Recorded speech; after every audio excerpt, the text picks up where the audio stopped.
Hello everyone, ICT virtual classes में मैं योगेश केमनी आपका स्वागत करता हूं। तो लास्ट डायमेंशन हमने वर्क का कर लिया था, यानी कि वी में सूत्र कार्य का निकाला था। और अब हम आगे बढ़ते हैं और एक कार्य वी में सूत्र निकालते हैं डेंसिटी यानी कि घनत्व का। तो डेंसिटी घनत्व क्या होती है इस पर भी बात कर लेते हैं। तो जैसे कि आप जानते हैं घनत्व रो से हम इसको दर्शाते हैं। तो डेंसिटी का जो फॉर्मूला होता है वो होता है मास अपॉन वॉल्यूम। तो सबसे पहले हम क्या करेंगे, स्टेप 1 ही हमारा यह है कि हम इस पे फॉर्मूला लिखेंगे। तो density is equals to mass upon volume. ठीक है, यानी कि घनत्व बराबर क्या होता है, तो घनत्व बराबर होता है द्रव्यमान बटा आयतन। तो घनत्व हो गया द्रव्यमान बटा आयतन। द्रव्यमान को लिखते हैं m और आयतन होता है वॉल्यूम। तो ये डेंसिटी का फॉर्मूला बन गया। अगर हम इसकी यूनिट की बात करें, यूनिट यानी कि इकाई की, तो मास की यूनिट होती है केजी और वॉल्यूम की होती है मीटर क्यूब। ऐसा यूनिट लेके चल रहा, ठीक है। तो ये बन जाएगा केजी, मीटर जब ऊपर जाएगा तो -3, तो केजी पर मीटर क्यूब। डायमेंशन पे बात करूं, इसके वी में सूत्र पे बात करूं, तो केजी के लिए आएगा m और टाइम लेंथ के लिए आएगा l-3। तो ml-3 डायमेंशन हो जाएगा किसका, हमारा डेंसिटी का, घनत्व का। नेक्स्ट फिर से बात करें आगे, बात की जाए तो बात करते हैं अब हम पावर पर। पावर यानी कि शक्ति। तो पावर का फॉर्मूला क्या होता है, तो पावर का जो फॉर्मूला होता है वो होता है वर्क अपॉन टाइम। यानी कि शक्ति का जो सूत्र होता है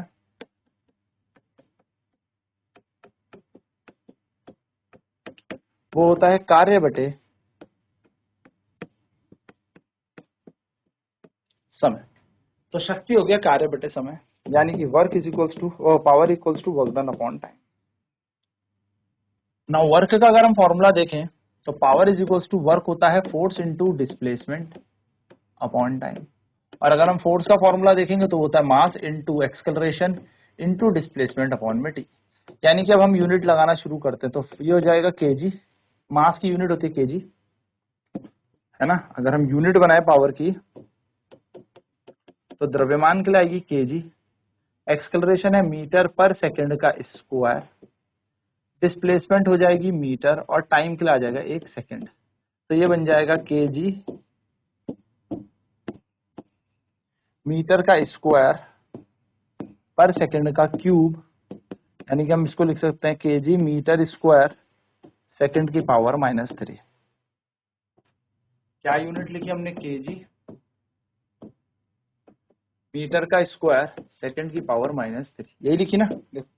केजी मीटर स्क्वायर सेकंड की पावर -3। डायमेंशन बनाया जाएगा इसका, डायमेंशन बनाया जाएगा अगर इसका, तो डायमेंशन बन जाएगा m l का स्क्वायर t-3। ये इसका डायमेंशन यानी कि v में सूत्र बन जाएगा। तो ml स्क्वायर t-3 डायमेंशन होता है पावर का। ठीक है, पावर का डायमेंशन हमें मिल गया। चलिए 10वां डायमेंशन करते हैं हम लोग, एनर्जी का, यानी कि ऊर्जा। तो नोट याद रखिएगा, एनर्जी मतलब क्या होता है, कैपेसिटी टू डू वर्क को हम एनर्जी कहते हैं। कैपेसिटी टू डू वर्क यानी कि कार्य करने की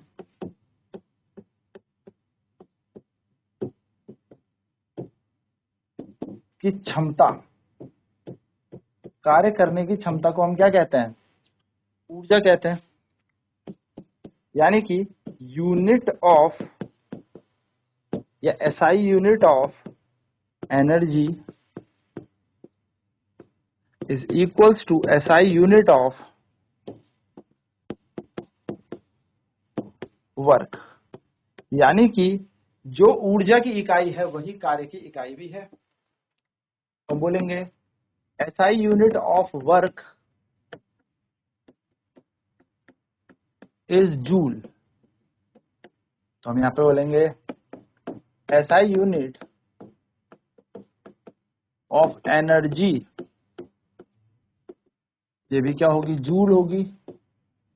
और जूल कैसे दर्शाया जाता है, तो जूल होता है केजी मीटर का स्क्वायर पर सेकंड स्क्वायर, यानी कि हम लिखेंगे डायमेंशन ऑफ एनर्जी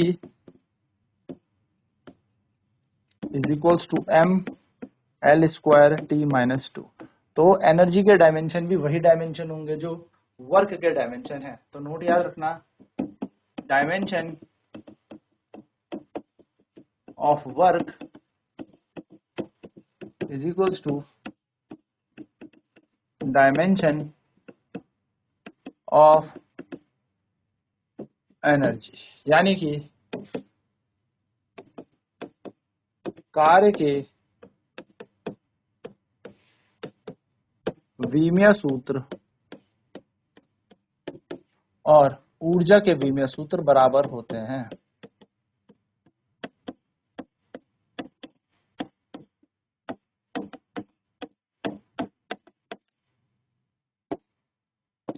तो क्या होता है विमीय सूत्र, M L square M L का स्क्वायर टी माइनस टू। यही एनर्जी है, यही हमारी कार्य है। चलिए बात कर लेते हैं नेक्स्ट काइनेटिक एनर्जी की।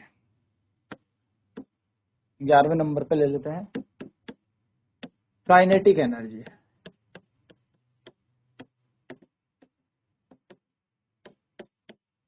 जिसको हम गतिज ऊर्जा कहते हैं।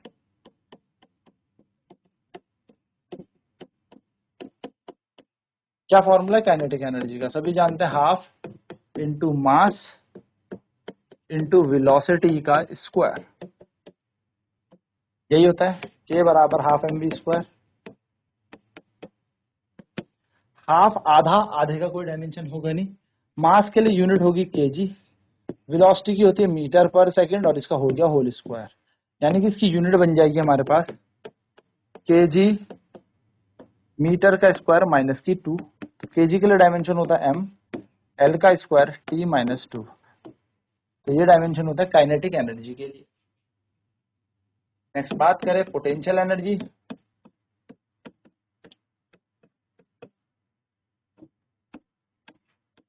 पोटेंशियल एनर्जी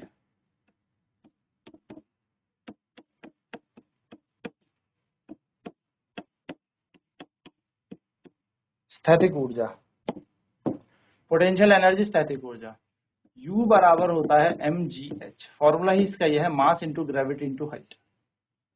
तो मास का डायमेंशन यानी कि यूनिट हो गया केजी, ग्रेविटी के होता है मीटर पर सेकंड का स्क्वायर, और हाइट में आ जाएगा m। तो ये बन जाएगा केजी मीटर का स्क्वायर पर सेकंड स्क्वायर, यानी कि अगर इसके डायमेंशन लिखने हो तो क्या बन जाएंगे, m एल का स्क्वायर टी माइनस 2। ये इसके डायमेंशन बन जाएंगे। तो ये हमारे पास क्या हो जाएंगे, पोटेंशियल एनर्जी के डायमेंशन हो जाएंगे। चलिए नोट करते हैं फटाफट, फिर बढ़ते हैं आगे और चीजों के डायमेंशन निकालते हैं। चलिए फटाफट नोट।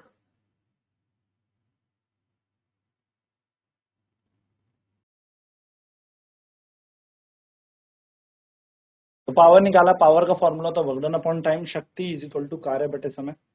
तो पावर बन जाता है वर्क डन अपॉन टाइम, ठीक। वर्क का फॉर्मूला क्या होता है, फोर्स इनटू डिस्प्लेसमेंट, तो हमने लिख दिया। अब फोर्स का डायमेंशन तो याद नहीं है, तो फोर्स के लिए फिर हमने mass into acceleration to displacement upon time किया। मास के लिए हम केजी लिखते हैं, एक्सेलरेशन त्वरण मीटर पर सेकंड का स्क्वायर, डिस्प्लेसमेंट मीटर और टाइम के लिए 1 सेकंड। तो ये बन गया केजी मीटर स्क्वायर पर सेकंड क्यूब, यानी कि हम इसको बोलेंगे केजी मीटर की पावर 2 सेकंड की पावर -3, यानी कि केजी के लिए होता है m मीटर की पावर 2 यानी कि एल का स्क्वायर, और टी की पावर बन जाएगा -3।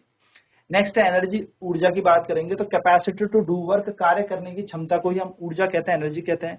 तो ऐसा यूनिट जो एनर्जी होती है और ऐसा यूनिट जो वर्क होता है, इन दोनों की सेम होती है, यानी कि जो वर्क है वही एनर्जी है, जो ऐसा यूनिट वर्क की है वही ऐसा यूनिट किसकी है, एनर्जी की। तो ऐसा यूनिट जो वर्क की है वो जूल है, तो ऐसा यूनिट एनर्जी की भी क्या होगी, जूल ही होगी, जूल ही होगी, ठीक है। 1 जूल जो होता है, 1 जूल जो होता है वो किसके बराबर होता है, तो होता है वो 1 केजी मीटर का स्क्वायर पर सेकंड का स्क्वायर। और अगर डायमेंशन एनर्जी के देखे जाए तो M L square T minus 2 इसके डायमेंशन होता है। तो इस तरीके से हम क्या निकाल सकते हैं, क्योंकि जो डायमेंशन किसके हैं, वर्क के हैं, वही डायमेंशन हमें यहाँ पर एनर्जी के लिए भी लगाना है। नाउ नेक्स्ट हमने बात की काइनेटिक एनर्जी की, तो काइनेटिक यहाँ पर बात करें डायमेंशन ऑफ जो वर्क है वही डायमेंशन ऑफ एनर्जी है, यानी कि बोथ कार्य के विमीय सूत्र और ऊर्जा के विमीय सूत्र ml²t-2 है। काइनेटिक एनर्जी की बात की जाए, गतिज ऊर्जा की बात की जाए, तो k बराबर हाफ mv स्क्वायर होता है, यानी कि half into mass into velocity, यानी कि आधा गुणा द्रव्यमान गुणा वेग का वर्ग। द्रव्यमान और वेग के ही हमारे पास क्या हो सकती है, इकाई हो सकती है। हाफ तो आधा होता है ना, आधा तो कुछ भी हो सकता है हाफ, ठीक है। तो के की जगह के, हाफ की कोई यूनिट तो होगी नहीं, मास की यूनिट होती है केजी, और वेलोसिटी का स्क्वायर है, यानी कि बन जाएगा मीटर का स्क्वायर पर सेकंड का स्क्वायर। तो अगर हम देखें केजी ऐसे रहेगा, मीटर का स्क्वायर बन जाएगा, सेकंड की पावर स्क्वायर ऊपर जाके -2, यानी इसका डायमेंशन आ जाएगा ml²t-2। तो इसका भी v में सूत्र बन जाएगा ml²t-2। ये है काइनेटिक एनर्जी की कहानी। चलिए फटाफट नोट करते हैं।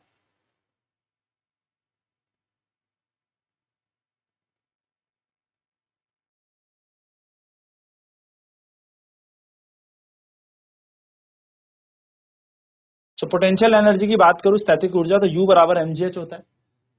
तो m की यूनिट होगी केजी, g की होगी मीटर पर सेकंड स्क्वायर, क्योंकि ग्रेविटी है, और h का मतलब हो गया हाइट। तो केजी मीटर स्क्वायर पर सेकंड स्क्वायर की यूनिट बनेगी, तो ml²t-2 हमारे पास क्या बन जाएगी, इसकी यूनिट बन जाएगी। And this is our final dimension basically, ml²t-2 हमारा इसका v में सूत्र बन जाएगा। तो ये छोटी बेसिक सी बातें याद में रखनी है। चलिए नेक्स्ट बात करेंगे अब हम, पोटेंशियल एनर्जी हमने पढ़ ली, काइनेटिक एनर्जी हमने बात कर ली। अब हम जरा बात करेंगे यूनिवर्सल ग्रेविटेशनल कांस्टेंट की। यूनिवर्सल ग्रेविटेशनल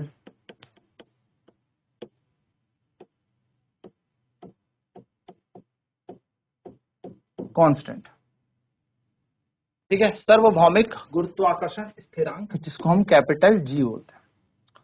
देखो, जो फोर्स होता है ग्रेविटी का, वो होता है दो मासेस के बीच का अट्रैक्टिव फोर्स, जिसका फॉर्मूला होता है Gm1m2/r²। यहां पर बच्चे लोग F का मतलब होता है फोर्स, F का मतलब होता है फोर्स यानी कि बल, m1 और m2 होता है हमारे पास मास,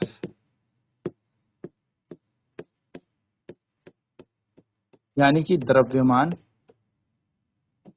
और r का मतलब होता है डिस्टेंस, यानी कि दूरी है।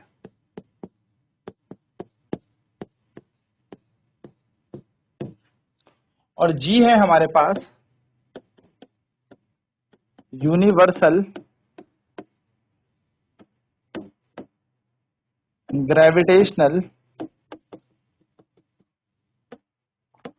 कांस्टेंट, यानी कि सार्वभौमिक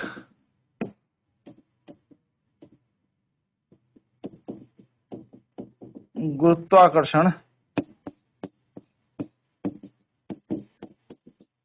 नियतांक। तो अगर हम इसकी वैल्यू यहाँ पे लगाएं, तो F बराबर क्या बन गया, Gm1m2/r²। अब आप सभी जानते हैं फोर्स होता है मास इंटू एक्सेलरेशन, तो हम इसका बार बार इतना डायमेंशन कब तक निकालें, तो फोर्स का डायमेंशन ना याद ही कर लेते हैं, mlt-2, ठीक है। फोर्स का डायमेंशन याद कर लो और एक वर्क का याद कर लो, mlt-2। तो हमने सीधे डायमेंशन लिख दिया mlt-2। जी की जगह जी, ये भी द्रव्यमान है तो m, ये भी द्रव्यमान है तो m, नीचे आएगा r का स्क्वायर यानी कि l का स्क्वायर। g की वैल्यू निकालनी है, मैथ करिए, इस l स्क्वायर को यहाँ फेंक दो, mlt-2, l का स्क्वायर क्रॉस मल्टीप्लाई होकर यहाँ चला जाएगा ना, नीचे क्या आ जाएगा m इंटू एम। तो एक m से एक m कैंसिल हो गया, वैल्यू बनेगी m, ऊपर जाएगा तो -1, l की पावर बन जाएगी 3 और t की पावर -2। तो ये हमारा डायमेंशन आ जाएगा m-1 l3t-2। This is the dimension formula. ये बन जाएगा विमीय सूत्र। किसका विमीय सूत्र बनेगा, तो ये विमीय सूत्र बन जाएगा हमारे पास सार्वभौमिक गुरुत्वाकर्षण नियतांक, या हम कह सकते हैं यूनिवर्सल ग्रेविटेशनल कांस्टेंट। कैसे निकालना है, F = Gm1m2/r² से निकालना है। चलिए नोट कर लें फटाफट।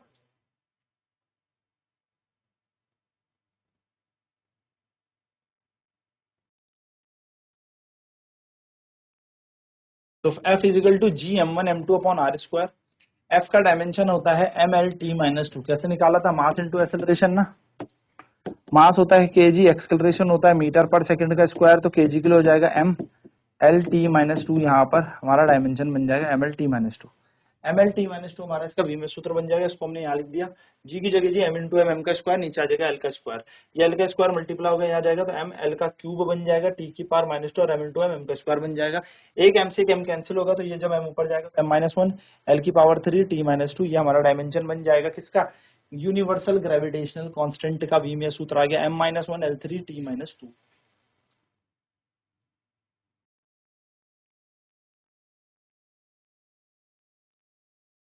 तो दो डायमेंशन है, पहला डायमेंशन फोर्स का आप याद कर लीजिए, बल का वी में सूत्र आप याद कर लीजिए, वो होता है M L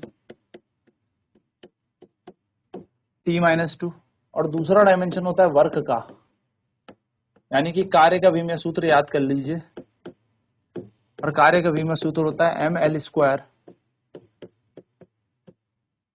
T minus two. तो ये दो डायमेंशन हमें याद करके रखने हैं।